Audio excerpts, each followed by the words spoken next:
तो एक देश एक चुनाव सितंबर में होगा। एक देश एक चुनाव में सितंबर में केंद्रीय कैबिनेट ने एक देश एक चुनाव पर मुहर लगाई थी। 2023 में रामनाथ कोविंद की अध्यक्षता में बनाई गई थी एक उच्चस्तरीय समिति और पूर्व राष्ट्रपति रामनाथ कोविंद हैं देश के एक देश एक चुनाव समिति के अध्यक्ष। मार्च 2024 में समिति ने राष्ट्रपति को अपनी रिपोर्ट सौंपी थी। देश में सभी चुनाव एक साथ कराए जाने की बात कहता है ये बिल क्या कहता है वो भी आप जानिए जरा। इस बिल में लोकसभा, राज्यसभा, राज्य विधानसभाओं, स्थानीय निकायों और पंचायत के चुनाव शामिल हैं, यानी कि सारे चुनाव देश में एक ही बार हो जाएंगे। ये बिल ये कहता है एक देश एक चुनाव से जीडीपी में फायदा होगा, ग्रोथ होगा जीडीपी, और मौजूदा सिस्टम से समय और पैसे की बर्बादी होती है। बार बार आचार संहिता लगने की वजह से विकास कार्यों पर ब्रेक लगता है। इसीलिए ये एक देश एक चुनाव का ये जो बिल है वो फायदेमंद है देश के लिए। सरकार के सामने क्या चुनौतियां हैं ये भी आपको बता दें। संविधान में संशोधन करने के लिए कम से कम 6 विधेयक लाने होंगे सरकार को संसद में 2/3 बहुमत की आवश्यकता होगी।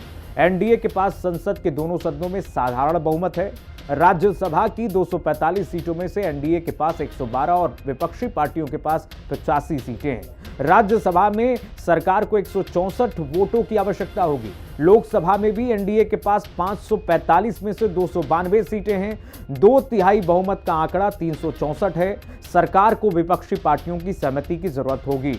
इसीलिए ये बिल जो है तो सरकार चाहती है कि आम सहमति बने, जेपीसी में जाए, चर्चा वहां पर की जाए, उसके बाद आम सहमति के बाद इस बिल को लागू किया जाए, इसको एक्ट बनाया जाए।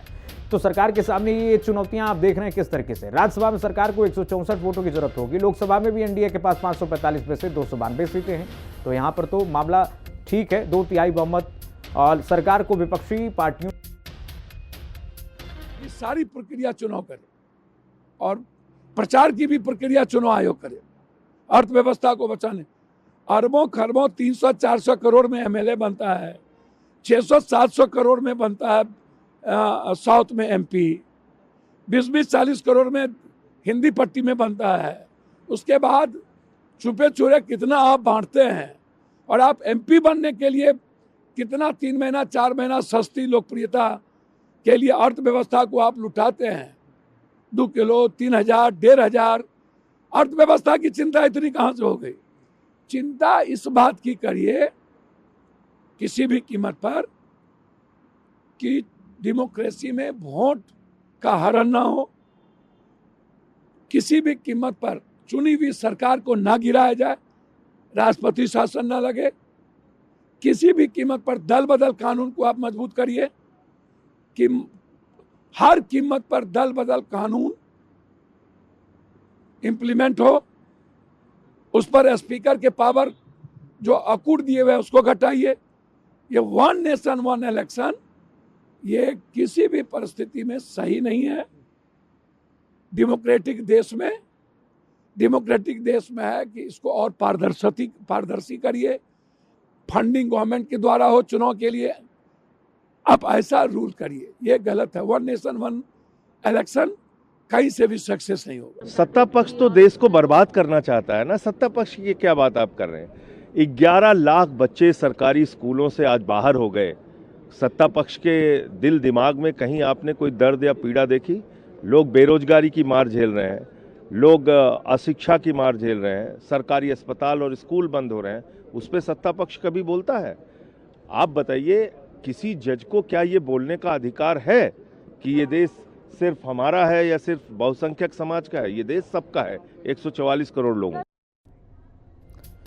तो विपक्ष लगातार इस मुद्दे पर सवाल पूछ रहा है, और इधर सूत्रों के हवाले से जो बड़ी जानकारी आ रही है आपको बता दें कि जल्द ही ये बिल संसद में पेश हो सकता है। सरकार के सामने चुनौतियां क्या क्या है वो भी जान रहे हैं, आप देख रहे हैं ग्राफिक्स के माध्यम से। देखिए, संविधान में संशोधन करने के लिए देखिए सरकार को संसद में 2/3 बहुमत की आवश्यकता होगी। एनडीए के पास संसद के दोनों सदनों में साधारण बहुमत है। राज्यसभा की 245 सीटों में से एनडीए के पास 112, राज्यसभा में सरकार को 164 वोटों की आवश्यकता होगी। लोकसभा में भी एनडीए के पास 545 में से 292 सीटें हैं। 2/3 बहुमत का आंकड़ा 364 है। ये चुनौतियां सरकार के सामने। सरकार को विपक्षी पार्टियों की ऐसे में जरूरत होगी, आम सहमति की आवश्यकता होगी संविधान में संशोधन करने के लिए। सरकार को संसद में 2/3 बहुमत की आवश्यकता होगी। तो एनडीए के पास संसद के दोनों सदनों में साधारण बहुमत है, इसीलिए आम सहमति की आवश्यकता है। सरकार को इस वक्त आम सहमति की जरूरत है, लेकिन सूत्रों के हवाले से जो बड़ी जानकारी हमें मिल रही है, एक देश एक चुनाव बिल को मंजूरी मिल गई है। केंद्रीय कैबिनेट ने बिल को मंजूरी दे दी है और इसी सत्र में आप देखिए, शीतकालीन सत्र चल रहा है, इसी सत्र में कहा यह जा रहा है कि यह बिल पेश हो सकता है। शीतकालीन सत्र में ही ये बिल पेश हो सकता है। सरकार की तरफ से जो बड़ी आपको बता दें अहम खबर ये हमें मिल रही है सूत्रों के हवाले से कि इसी सत्र में यानी कि शीतकालीन सत्र में इस बिल को पेश किया जा सकता है। और तमाम जो अटकलें लगाई जा रही थी अभी तक, उन अटकलों पर विराम फिलहाल लगते हुए दिखाई दे रहा है। सूत्रों के हवाले से जो हमारी जानकारी आ रही है, एक देश एक चुनाव को लेकर के जो तमाम अटकलें हैं वो खत्म हो जाएंगी इसी के साथ। इसी सत्र में जब ये बिल पेश किया जाएगा, उसके बाद जो तमाम सवाल थे विपक्ष ने उठाए थे, वो सब अटकलें, सारे अटकलें धरी की धरी रह जाएंगी। विपक्ष लगातार इस पर सवाल उठा रहा था। वो कह रहा है कि ये अभी देश में इतनी मूलभूत समस्याएं हैं, उनको मोदी सरकार को हैंडल करना चाहिए, न कि ये बिल इस बीच में लाकर पेश करके देश के सामने एक अलग समस्या खड़ी करने की कोशिश करनी चाहिए मोदी सरकार को। लेकिन पक्ष कह रहा है कि देखिए इससे जीडीपी को फायदा होगा, बीजेपी कह रही है कि इससे, सरकार कह रही है कि इससे देश को फायदा होगा, जीडीपी को फायदा होगा, लोगों की जो समस्याएं हैं वो खत्म होंगी। खर्चा जो लगातार हम देखते हैं हर 6 महीने पे जो चुनाव होते हैं, वो खर्चे बचेंगे, सरकार के हाथ में रहेंगे सारे खर्चे।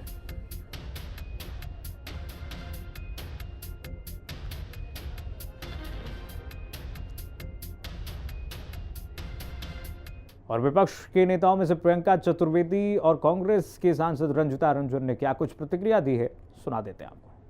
क्या रूलिंग पार्टी से या क्या अपोजिशन से विचार विमर्श हो गया? पहले ही आप बोल रहे हैं, क्या हम लोगों का वाद विवाद हो गया?